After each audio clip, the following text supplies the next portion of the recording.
আজি এটা নতুন ভিডিঅ'লৈ আপোনালোকক স্বাগতম। আজি আমি এইটো ভিডিঅ'ৰ জৰিয়তে আপোনালোকক জনাই দিম যে যিসকল নাকি খেতিয়ক আছে, কৃষক আছে, তেওঁলোকৰ বাবে চৰকাৰে দুটা গুৰুত্বপূৰ্ণ খবৰ দিছে। কি দুটা গুৰুত্বপূৰ্ণ খবৰ হয় আৰু কৃষকসকলৰ বাবে কি দুটা গুৰুত্বপূৰ্ণ খবৰ হয়, এটা এটাকে আমি আপোনালোকক জনাই দিম। প্ৰথম কথা হৈছে, আপুনি যদি এজন খেতিয়ক হয়, কৃষক হয়, অথবা আপোনাৰ পৰিয়ালত যদি কোনোবা খেতিয়ক কৃষক আছে, তেনেহলে এইটো ভিডিঅ' ধৈৰ্য সহকাৰে শেষলৈকে চাই থাকিব।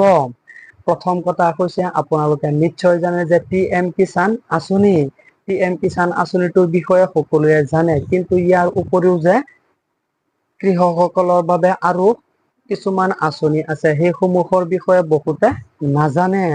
যিবোৰ আঁচনিৰ জৰিয়তে আপোনালোকে প্ৰতি মাহে ৩০০০ টকাকৈ লাভ কৰিব পাৰিব।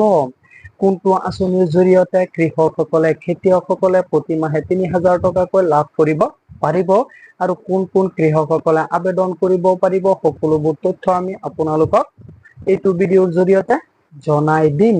ভিডিঅ'টো অলপ স্কিপ নকৰাকৈ সম্পূৰ্ণৰূপে শেষলৈকে চাই থাকিব। প্ৰথম কথা হৈছে, PM কিষাণৰ বিষয়ে প্ৰথমতে আমি আপোনালোকক জনাই লওঁ। দ্বিতীয়তে পৰৱৰ্তী আমি আপোনালোকক জনাই দিম যে কোনটো আঁচনিৰ জৰিয়তে আপোনালোকে প্ৰতি মাহে ৩০০০ টকাকৈ লাভ কৰিব পাৰিব। প্ৰথমতে PM কিষাণ আঁচনিৰ বিষয়ে আমি আপোনালোকক জনাই দিওঁ। PM কিষাণ আঁচনিটোৰ জৰিয়তে কৃষকসকলে ২০০০ টকাকৈ কিস্তিত লাভ কৰে। যদি আপুনি PM কিষাণত আবেদন কৰিছিলে, তেনেহলে নিশ্চয় আপোনালোকে ২০০০ টকাকৈ পাই আছে।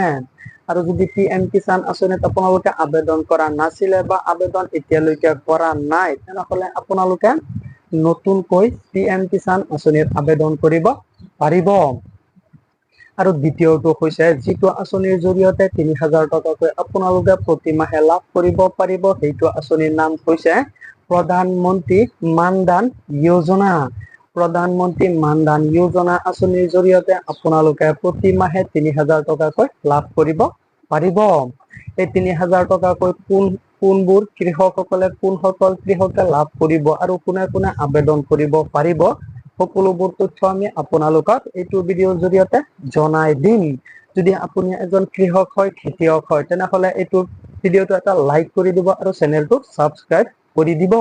তেনেহলে বলক আমি আপোনালোকক দেখুৱাই দিওঁ যে PM প্ৰধানমন্ত্ৰী মান-ধন যোজনা আঁচনিত কোনে কোনে আবেদন কৰিব পাৰিব আৰু আবেদন কৰিবলৈ হলে কি কি ডকুমেন্টছ লাগিব, কেনেকৈ কৰিব লাগিব, সকলোবোৰ তথ্য আমি আপোনালোকক দেখুৱাই।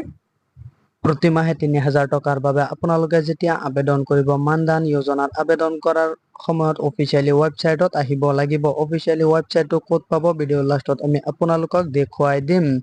অফিচিয়েলি ৱেবছাইটত অহাৰ পিছত আপোনালোকে স্ক্ৰল ডাউন কৰি তলফাললৈ আহিব লাগিব। ইয়াত আপোনালোকে চাব পাৰিছে কিমানজন মানুহে টকা পাই আছে, ইয়াত শ্ব' হৈ আছে। তো ইয়াত আপোনালোকে চাব পাৰিছে যে ইলিজিবিলিটি, ইয়াত আপোনালোকে চাব পাৰিছে যদি আপোনালোকে আবেদন কৰিব বিচাৰে, আপোনাৰ বয়স হ'ব লাগিব 18 বছৰৰ পৰা 40 বছৰৰ ভিতৰত আপোনাৰ বয়স হ'ব লাগিব। 18 বছৰৰ পৰা 40 বছৰৰ ভিতৰত আপোনাৰ বয়স হ'ব লাগিব, তেতিয়াহলেহে আপোনালোকে মান-ধন যোজনাত আবেদন কৰিব পাৰিব। আৰু আপোনালোকে মান্থলি ইনকাম 15,000 টকা হ'ব লাগিব। তো ইয়াত চাব পাৰিছে যে আপোনালোকে ইয়াত চাব পাৰিছে প্ৰতি মাহে ৩০০০ টকাকৈ আপোনালোকে লাভ কৰিব। যেনেকৈ বৃদ্ধা পেঞ্চন, বিধৱা পেঞ্চন, যিসকলে নেকি পেঞ্চনৰ টকা পাই থাকে, তেনেকুৱাকে আপোনালোকে প্ৰতি মাহে ৩০০০ টকাকৈ পেঞ্চনৰ টকাৰ নিচিনাকে প্ৰতি মাহে আপোনালোকে পাই থাকিব। ইয়াৰ বাবে আপোনালোকে আবেদন কৰিব লাগিব। আবেদনটো কেনেকৈ কৰিব লাগিব, যদি আপোনালোকে আবেদন কৰিব বিচাৰে, প্ৰতি মাহে ৩০০০ টকাকৈ পাব বিচাৰে, তেনেহলে এটা কমেন্ট কৰি জনাই দিব যে আবেদন কৰিব বিচাৰিলে এটা কমেন্ট কৰি জনাই দিব। আমি আপোনালোকক নেক্সট ভিডিঅ'ত দেখুৱাই দিম যে কেনেকৈ মান-ধন যোজনাত আবেদন কৰিব লাগে। সকলোবোৰ তথ্য সহকাৰে আমি আপোনালোকক দেখুৱাই দিম কেনেকৈ আবেদন কৰিব লাগে। আপোনালোকে এটা কমেন্ট কৰি জনাই দিব যদি আবেদন কৰিব বিচাৰে।